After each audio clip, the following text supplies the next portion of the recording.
कहते हैं ताकत का नशा कुछ ऐसा होता है कि लोगों की चाल कड़क हो जाती है और आवाज में खनक आ जाती है। जिसके पास ताकत होती है उसे दूसरों से कुछ भी छीनने में अपनी ताकत का एहसास होता है। इस तरह के लोगों का सबसे बड़ा दुख यह नहीं होता कि वो अपने दुख से दुखी हैं, बल्कि ताकतवर लोगों का सबसे बड़ा दुख यह होता है कि दूसरा इतना ताकतवर कैसे बन गया।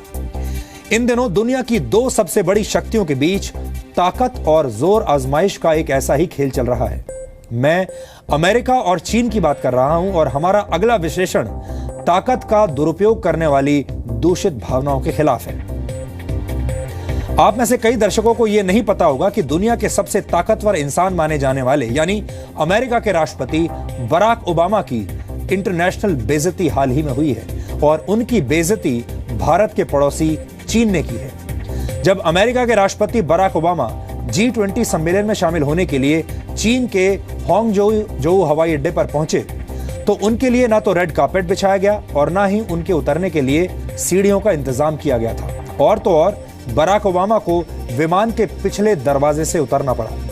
चीन के सुरक्षा अधिकारियों ने व्हाइट हाउस के प्रेस डिपार्टमेंट के सदस्यों के साथ साथ अमेरिका के NSA यानी नेशनल सिक्योरिटी एडवाइजर को भी नहीं छोड़ा और उनके साथ भी बदतमीजी की।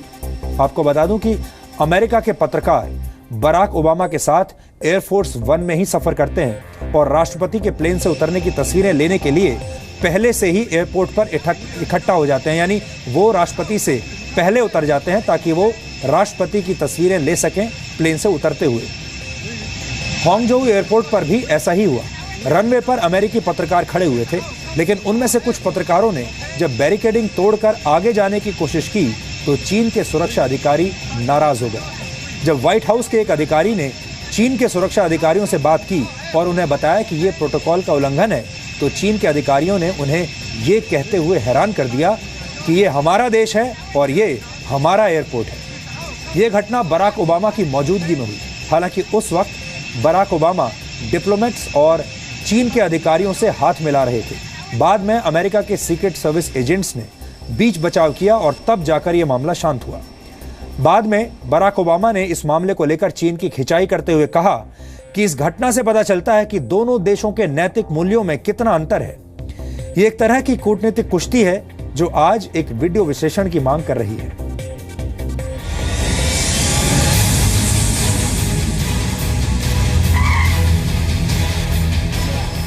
चीन के हांगझोउ में दुनिया के सबसे सुरक्षित विमान एयरफोर्स 1 की लैंडिंग होते ही अमेरिकी राष्ट्रपति बराक ओबामा की इंटरनेशनल बेइज्जती हो गई।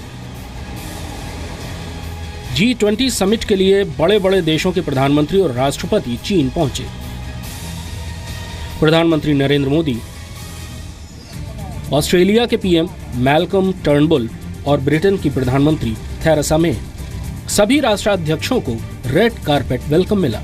इनके स्वागत में लाल कालीन वाली सीढ़ी लगाई गई थी, लेकिन ओबामा के लिए रेड कारपेट वाली सीढ़ी नहीं लगाई गई। हांगझोउ में हवाई अड्डे पर उतरने के बाद एयरफोर्स 1 रुका रहा। बाहर राष्ट्रपति का काफिला मौजूद था। सभी राष्ट्रपति बराक ओबामा का इंतजार कर रहे थे, लेकिन इंतजार के बाद भी जब रेड कारपेट वाली सीढ़ी नहीं आई तो प्रेसिडेंट एयरफोर्स 1 में बनी एक सीढ़ी से नीचे उतरे।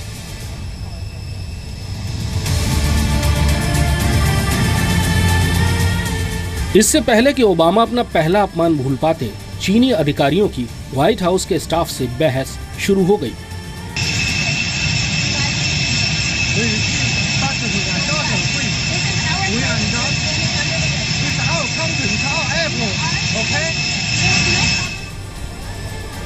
राष्ट्रपति के विमान में ही कई पत्रकार उनके साथ अमेरिका से आए थे और वो सभी चीन की धरती पर अपने अंतिम टूर पर पहुंचे ओबामा की तस्वीरें लेना चाहते थे, लेकिन चीन के सिक्योरिटी गार्ड्स ने उनको विमान के नीचे खड़े होने की इजाजत नहीं दी। अमेरिकी अधिकारी ने दलील दी कि वो अपने विमान के नीचे खड़े हैं, तो चीन के सिक्योरिटी ऑफिसर ने कहा कि ये उनका देश है।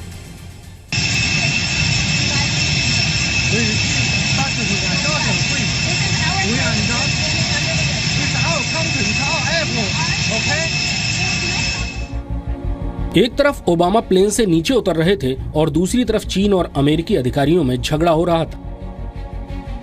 अमेरिका की नेशनल सिक्योरिटी एडवाइजर सुजन राइस ने मामले में दखल देने के लिए राष्ट्रपति ओबामा के पास जाने की कोशिश की, तो इसी चीनी अधिकारी ने उन्हें रोक दिया।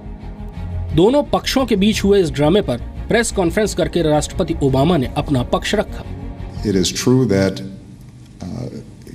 not for the first time when we come here there ends up being issues around security and press access, and part of the reason is because we insist on a certain approach to our press pool, for example, that other countries may not insist on. We think it's important that the press have access to the work that we're doing, that they have the ability to answer questions, and we don't leave our values and ideals behind when we take these trips. It can cause some friction. It's not the first time it's happened. विवाद इतने पर ही खत्म नहीं हुआ। अमेरिकी media के मुताबिक Obama को रिसीव करने के लिए एयरपोर्ट पर किसी बड़े अधिकारी को नहीं भेजा गया। सवाल ओबामा को दिए गुलदस्ते की साइज पर भी उठा कि बाकियों के मुकाबले प्रेसिडेंट को फूलों का एक छोटा बुके मिला। चीन में हुए इस डिप्लोमेटिक ड्रामे पर राष्ट्रपति ओबामा अपने अधिकारियों के साथ खड़े नजर आए। But the one thing I will say is we don't make apologies for pushing a little bit harder when it comes to press access, and that's been the case from my very first state visit here. And we don't always get everything that we'd like to see, but we think it's important for us to at least stand up for those values. ये पहला मौका नहीं है, इससे पहले भी Obama के साथ ऐसा हो चुका है। साल 2009 में ओबामा जब पहली बार चीन यात्रा पर आए थे, तब चीन ने टाउन हॉल मीटिंग का टेलीकास्ट करने से इनकार कर दिया था। इस मीटिंग में कम्युनिस्ट पार्टी के समर्थक मौजूद थे। पूरे मामले पर ओबामा की तरह ना तो शी जिनपिंग ने कोई बयान दिया और न ही सफाई देने के लिए किसी अधिकारी ने प्रेस कॉन्फ्रेंस की। चीन के विदेश मंत्रालय ने कहा कि अमेरिकी डेलीगेशन ने रोलिंग रेड कारपेट सीढ़ी लेने से मना कर दिया था। जिस सीढ़ी का इस्तेमाल ओबामा ने किया वो ऑटोमेटिक सीढ़ी एयरफोर्स 1 में ही लगी हुई है और इसका इस्तेमाल तब किया जाता है जब प्रेसिडेंट अफगानिस्तान जैसे देशों में जाते हैं। यहाँ खतरा बहुत ज्यादा होता है, लेकिन चीन जैसे किसी देश में इसका इस्तेमाल शायद पहली बार किया गया है।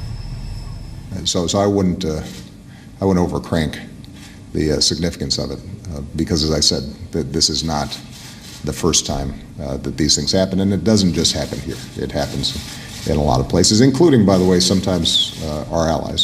Part of it is we also have a much bigger footprint than a lot of other countries. We got a lot of planes and a lot of helicopters and a lot of cars and a lot of guys, and if you're a host country, sometimes it may feel a little bit much. बाद में G20 summit से पहले Obama और Jinping की मुलाकात हुई तो दोनों ने मुस्कुराकर हाथ मिलाया। हालांकि दोनों नेताओं की मुस्कान के पीछे एक खिंचाव भी था।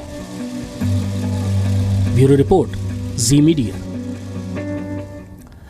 वैसे यहां पर आपको याद दिला दें कि चीन में प्रेस पर पाबंदी एक आम बात है।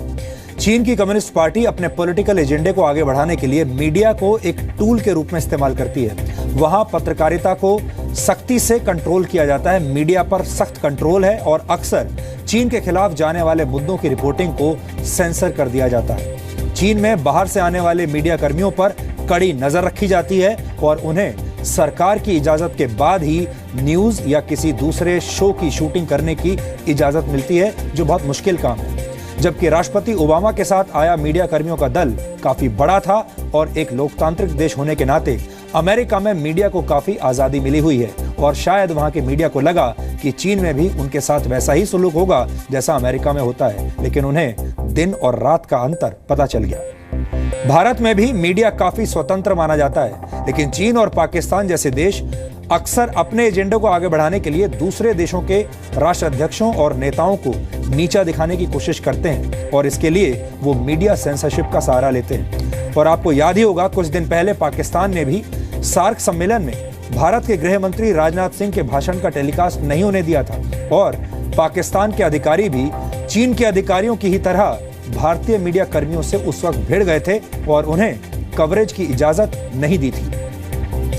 कुल मिलाकर जो कुछ भी हुआ वो दो बड़ी ताकतों का टकराव था और इस टकराव में अमेरिका का मीडिया पिस गया।